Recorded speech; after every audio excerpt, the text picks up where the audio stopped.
And so, wow naman, super bilis po, no? Learning and Development segment, our 6th presenter, pang-anim na po ito, no? Pang-7 actually, si Sir Doc Raimil. Our 6 presenters brings a strong leadership and research-driven perspective on innovation in assessment. We are honor to introduce Dr. Glenda N. Nagit, I think School Principal 3 na siya yata ngayon, no? Of Don Ambrosio Menjola Integrated School, who will present her study titled Embracing Innovation, Integrating Computer-Based Assessment into the Teaching Practices of the Secondary High School Teachers of DAMIS. This presentation will highlight how technology-driven assessment can transform teaching practices and enhance student learning. Please join in welcoming our ever beautiful and sexy. Siyempre, our beautiful, sexy naman, di ba? Very obvious na. Our very own, very beautiful and sexy, and the newly reclassed principal. Principal 3 of the DAMIS. Let us all welcome Dr. Glenda Nagit. Doc Glenda, Maya Paabak po. Okay po. Okay, good morning to our CID Chief, Dr. Amando C. Yutok. Maya Paabak po. To one of the beautiful PSDSS, of course, Doc Agnes. Good morning po. And to our Madam SEPS in Research and Innovation, Maya Payabak po. At siyempre po, kang Madam Lu, kaya katam pinakamalagong planning officer, nag-iisa. Po, ne? And Sir Noel, thank you so much po at good morning po. Opo. This morning, I'll be presenting my application of learning and development entitled Embracing Innovation, Integrating Computer-Based Assessment into Teaching Practices of the Junior High School Teachers of Don Ambrosio Menjola Integrated School. This L&D is adapted from Division Instructional Leadership and Management Training for School Heads, Addressing Learning Poverty, Module 1, Managing Varied Learning Assessment, which was held at Westwood Farm, Barangay Care, Tarlac City, on April 16 to 19, 2024. And of course, this L&D also will be anchored to our KRA 4 strand 4.1.3 Personal and Professional Development of Teachers. For our presentation, or for my presentation, I'll be presenting the context and rationale, the description of the training, the objective and opportunity, the proposed action plan, methods. So under the methods, we have data gathering methods, data analysis plan, the work plan, the cost estimate, the plans for dissemination, and the references. Also, I'll be presenting the appendices, included the instrument, the certificate of the plagiarism and grammarly check, and certificate of training. For the context of and rationale of this L&D, we all know that computer-based assessment have emerged as a critical solution in addressing learning poverty in the modern education system. These tools enable educators to provide customized learning experiences, deliver accurate and prompt feedback, and effectively track student progress. Research indicate that CBA surpassed traditional paper-based assessment by offering deeper insights into individual learning trajectories and adapting to the needs of diverse learner. By fostering inclusivity and equitable education, CBAs create flexible testing conditions that aligns with efforts to reduce learning gaps and ensure access to quality education for all students. Also, studies have shown that integrating CBAs enhances student engagement, retention, and overall academic performance, particularly in critical subjects like mathematics and literacy. Although challenges such as the digital divide hinder widespread implementation in some area, initiatives to improve access to technology and gradually addressing these barriers. As schools increasingly adopt digital tools, CBA stand out as an effective means to deliver tailored assessments that support better learning outcomes and promote an inclusive, high-quality educational experience for all learners. With this one, I'll be presenting the description of the training which I attended. The Division Instructional Leadership and Management Training focus on managing varied learning assessment, recognizing that traditional assessment tools alone may not address today's learners' complex need. The program aimed to enhance school heads' capacity to implement dynamic and personal learning assessment by introducing school heads to computer-based assessment tool. That's why yours truly have developed the learning and development, which is a computer-based assessment, to further enhance our learners and ready them to like PISA computer-based assessment and the likes. So participants, us, were trained on assessment design, the data analysis, and feedback mechanism, which of course enable us to effectively apply and manage technology, enhance assessment strategy. Also, the program interactive format allowed school head to engage with new technologies, explore software platforms, and apply the principles of learning assessment management in real-world contexts. So for the objective and opportunity, these action plans empower school heads to adopt computer-based assessment tool to address learning poverty, which also give me the idea to embrace the computer-based assessment that allows our student to develop digital literacy skills essential for succeeding in higher education and workforce.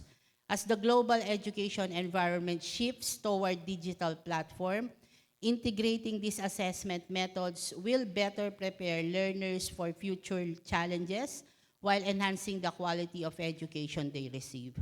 So in addressing this gap, first, of course, we have number one, address learning poverty by providing accurate and timely assessment using technology, foster personalized learning by adapting assessment to individual learners or learners' need, assess the feasibility of implementing computer-based assessment in the junior high school of our school, DAMIS, and provide data to inform future innovation in school-based assessment practices.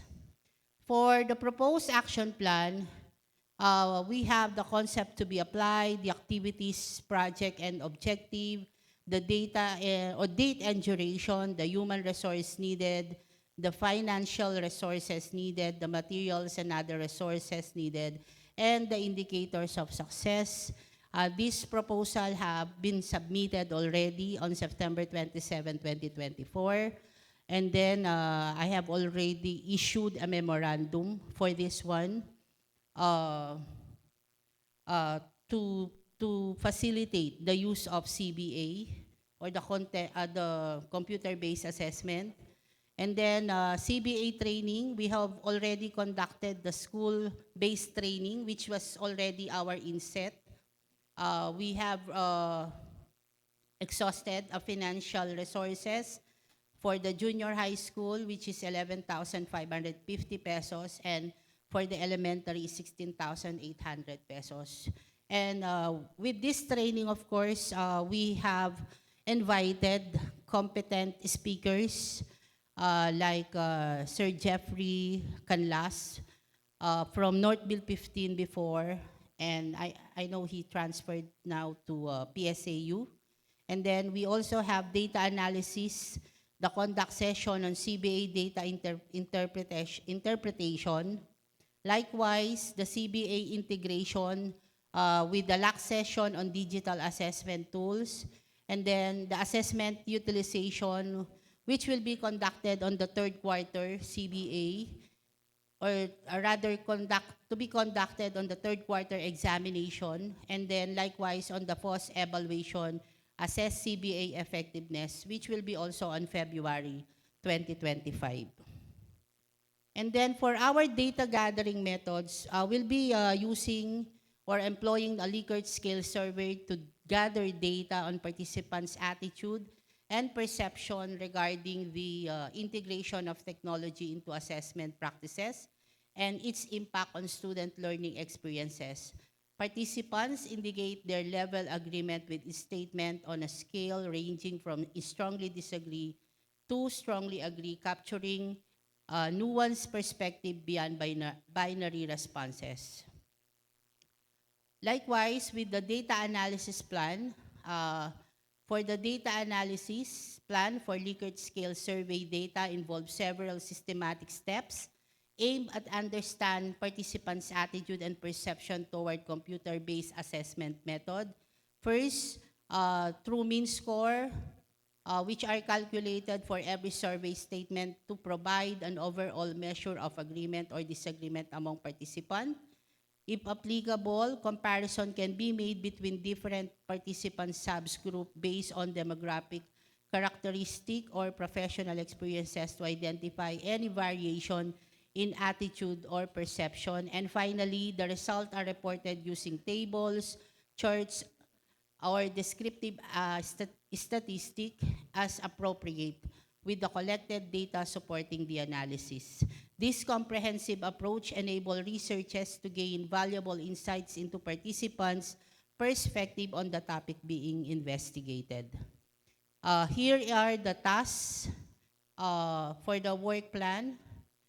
For the application of learning and development proposal submission, for the application of learning and development proposal evaluation, for the instrument validation, for the letter request permission, likewise informed consent distribution, and other particulars. The timeline is presented on the screen. Same manner for the cost estimate, this L&D will be exhausting 900 pesos all in all.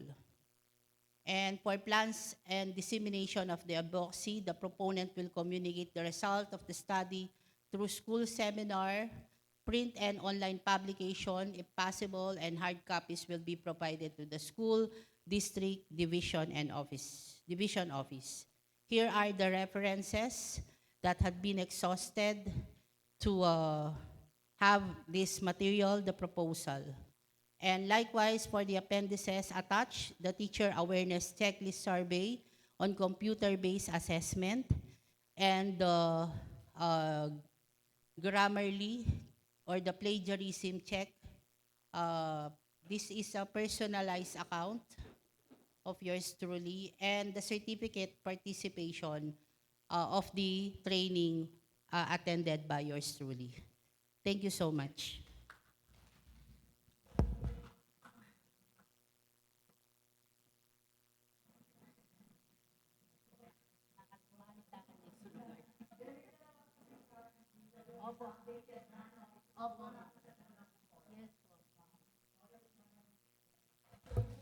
Opo, actually po ma'am, 2 beses na po siyang na-submit. Hello. Yes, thank you, Doc Glenda, for presenting your proposal. LND lahat halos na. Okay, so the title of your, this is the title, no? Embracing Innovation, sabi, integrating computer-based assessment into teaching practices of the secondary high school teachers of Don Ambrosio Menjola Integrated School. Ma'am, my first question. Yes, what would be your role in this LND application? Opo, ma'am. Application of LND. Thank you for that wonderful question, ma'am. Yes, Actually kasi po, sige. yes po, ma'am. As, of course, the school head of DAMIS, first, of course, while we are adapting or using the computer-based assessment, because I have seen the transition of the the junior high school, actually. So we decided, or I decided, to at least be the proponent of this project for them to be able and for our learners to be able to be ready with the computer-based assessment. That was, of course, like for example, we have the PISA assessment to make them ready. And likewise, of course, we really wanted that makasabay na po kami kahit po malayo yung school namin. And also, para na rin po makatipid kami sa mga ginagagamitin naming mga materials, especially po during the exam. And also, our teachers in the ICT or our ICT coordinator is very eager, no, to learn and likewise po mag-facilitate nitong ating computer-based assessment po. Okay. So will this be the first time for you to implement, if approved, the computer-based assessment? Yes, ma'am. Okay. So I understand po that during your training po dyan sa Division Instructional Leadership and Management Training for School Heads Addressing Learning Poverty, you were trained, according to your presentation po, you were trained on assessment design, data analysis, and a feedback mechanism. So, as a school head po, no, you were trained with that. So now it's based on your proposal, it's now your turn to train your teachers on this. Yes, ma'am. Yes, opo. So, dito sa title mo, Embracing Innovation, you are referring to the whole school. Opo. And now, ma'am, what particular part of your CRA will this fall? To what particular part of your craft? Actually, ma'am, for the KRA right now, this was still anchored on the old OPCRF that we have, the KRA for strand 4.1.3. Yes, ma'am, but for our present, kasi pag na-approve ito, you will be implementing this 2026 na siguro, kasi Yes, ma'am. mapatapos na tayo sa 2025. Opo. Now, saan po sa apat niyong CRA ngayon na bago, siya magpo-fall? Doon, ma'am, sa KRA 3, ma'am. Dun sa teaching learning, and learning and development. okay. Po. So, therefore, your role here is focused more on supervision. Yes, ma'am. Supervision ang sayo and provision of technical assistance. Yes, no? ma'am. Pag in-implement mo siya. Kasi hindi naman ikaw talaga ang direct na mag-a-administer or Hindi po, ma'am.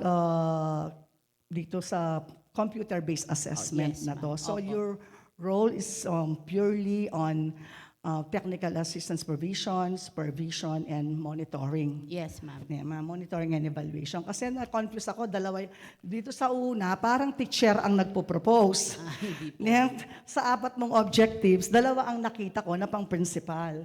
Yun nga, na-revise na pala siya. Yes, ma'am. Now your objectives are aligned because first, you are to capacitate. Tama po, no? To capacitate teachers in designing computer-based assessment. Balikan ko lang, no? And then to enhance student engagement and performance through digital assessment tools. Then to improve the efficiency and accuracy of student progress tracking using technology-driven assessment methods. And then to align school-based assessment strategies with DepEd digital transformation initiatives. Now, looking at your proposed action plan, ma'am, naka-align naman po ito. Mayroon kang capacity building, and then mayroon ka pong mga LAC sessions for continuous professional development related to CBA, and then sessions on data interpretation and reflection, quarterly CBA with focus on digital delivery and data tracking. Then assess CBA effectiveness.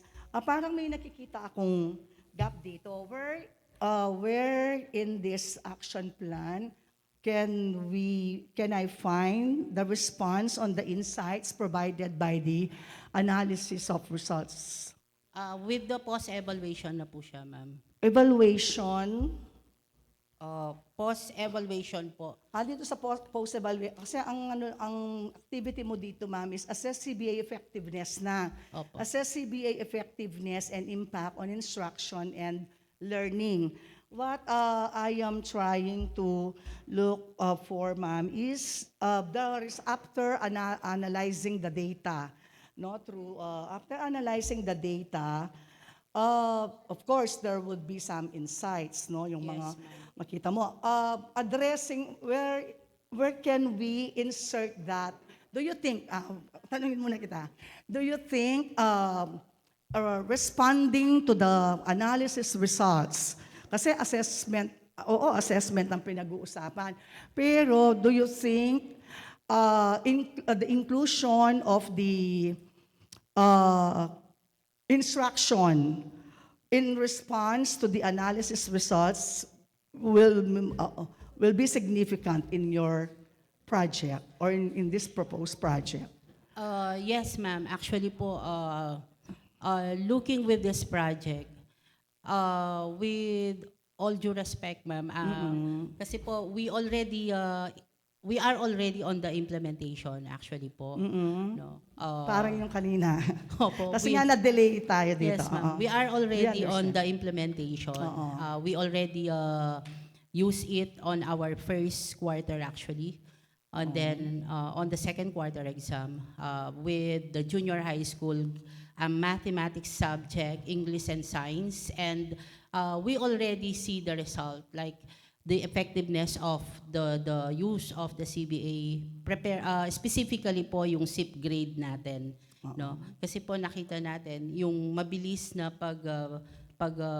provide ng MPS or the analysis of the exam, the result. And likewise, of course, we seen that most of our teachers in the subject mathematics, handling mathematics, English, and science are now engaged, and they are fully engaged in using the SIP grade as our computer-based assessment, madam. Yes, ma'am. And with your question, madam, kung saan po namin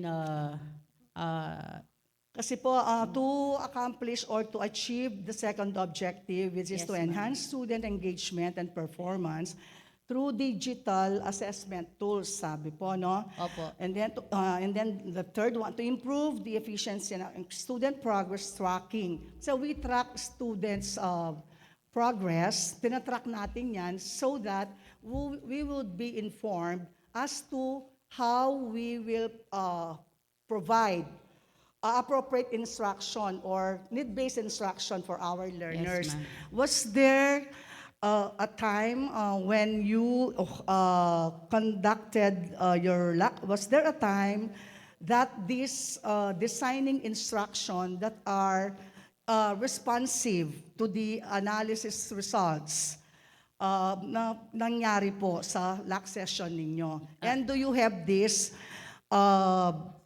do you have the materials or documents showing that positive response to the results of the analysis was done? Yes, ma'am. Actually po, I have. But i-attach ko na lang po sana sila dun sa final proposal po pag na ano na. Although we do that analysis, madam, after our exams. Yes. And then po, we also conduct our feedbacking and conduct our session with the teachers also. Tapos po, Opo. meron kaming finload, ma'am, na mga questionnaire din sa mga bata po with the CBA use. Yun Opo, nga lang po, ma'am, hindi ko na siya naisama sa Kasi ma'am, baka po, you may revisit your instructional supervisory reports. Yes, You ma'am. might have you might have accomplished this or you might have implemented what I am trying to Opo, ma'am. tell you po. Yung parang ito yung naging resulta. Dito mahina ang mga bata. So, of course, mayroon tayong output doon. Hindi Opo. tayo titigil sa resulta ng assessment. Yes, ma'am. Kasi Opo. our purpose is to improve the delivery of instruction. So, siyempre, meron po tayong mga like practice exercises Yes, ma'am. to address the identified needs that are being given by the data Yes, na madam. Meron nakuha naman po po, natin. madam. So, yun po ang sigurong nakikita kong nawawala kasi po you are proposing as a school head po. Kasi kung si teacher yan, sa classroom lang po niya, ano bang mga ginawa. Pero this project is for the entire school. Yes, madam. Kaya tulad po ng ano ni Doc Mandy kanina sa isang naunang nag-present, you should have a compilation of these materials, learning materials that are responsive to the identified needs of our learners that were driven from the data. Yes, ma'am. Actually po, ma'am, we have Yun yung mga po. compilation na po ng mga quizzes ng mga teachers using the CBA. So it was only focused on the assessment tools, no ma'am? Yung nag-craft ka ng items for quiz, nag-craft ma'am. tayo ng And exam po. items for periodical test. Yes, ma'am. Opo. Hanggang dun lang tayo, ma'am. For now, ma'am, even po kasi Oo. yung mga review session nila, ma'am. Yes, ma'am. Opo, Ma'am, meron siguro naman po, anyway, in reality, officially, this is still a proposal. Though nasubukan nyo na-try nyo na, even if it was not yet approved. Wala Yes, pong masama doon. It's okay. Parang yung sa Lourdes Northwest Opo. kanina. At least may idea na kayo. Pero siguro, the inclusion of the preparation of crafting of instruction that will address the identified needs from the data analyzed, yun po ang parang nakikita kong nawawala. Yes, Kasi para sa inyo po ito you are the one applying the LND Yes, ma'am. na inattend mo po. So ang nakikita kong nawawala yon kasi kahit na mag-assess tayo ng mag-assess, if we will not respond to the results of the assessment, parang it would be impossible for us to attain our objective of improving learners' performance. Kasi mai-improve ang performance ng bata if we address the results of the assessment na binibigay po natin. Like ano ba yung sa formative assessment, di ba ma'am, may response tayo doon. Kunyari ako, si Agnes hindi nakakasabay. Anong ginawa ng teacher sa akin? As a whole naman, sa mga learned skills, ano ba yung mga ginawa nating intervention or yung dinesign nating instruction that respond to the identified needs po ng assessment. Hindi po tayo titigil dun sa assessment results lang and pag-craft ng assessment, digital assessment items. Okay po, ma'am. Opo. Mayroon po tayong as principal, yun po, ang nakikita kong nawawala dito Yes, sa... ma'am.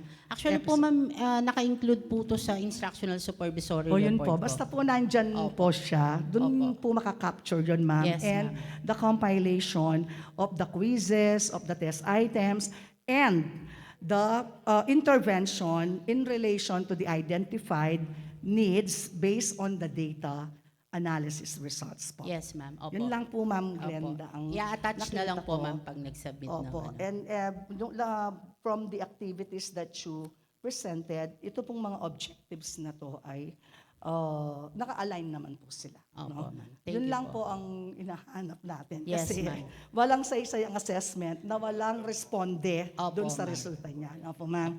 So yun lang po. And I'm sure mayroon po kayo nun sa Yes, ma'am. instructions. Meron naman po. Thank you very Thank you much po, po. ma'am. Congratulations po, Doc Thank you Glenda. po. Yung rationale naman hindi ko na inano kasi founded with ano naman,